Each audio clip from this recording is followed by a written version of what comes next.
Inflammation is a complex protective response of the body. Inflammation progresses through 3 consecutive stages: alteration, exudation, and proliferation. The first stage is alteration. It is the damage to cells and can be primary or secondary.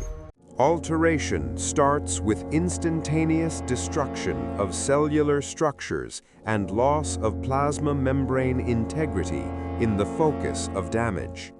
During primary alteration, the external aggressor, for example a bacterium, physically destroys cells prior to the initiation of the immune response. During secondary alteration, massive cell degranulation and the release of aggressive enzymes occur. Released enzymes begin to destroy neighboring healthy cells, expanding the site of injury. Enzymes and mediators are released.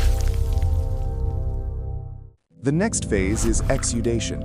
Increased vascular permeability allows blood plasma to leak into the tissues. This leads to fluid accumulation and the formation of inflammatory edema at the site. Driven by mediators, leukocytes adhere to vessel walls and migrate into the inflamed tissue. The final phase is proliferation. Cells divide actively to restore the integrity of the damaged tissue. Fibroblasts create a new collagen framework, restoring the organ's structure and function. Inflammation ends with complete restoration. Thank you for watching. Subscribe for more medical insights.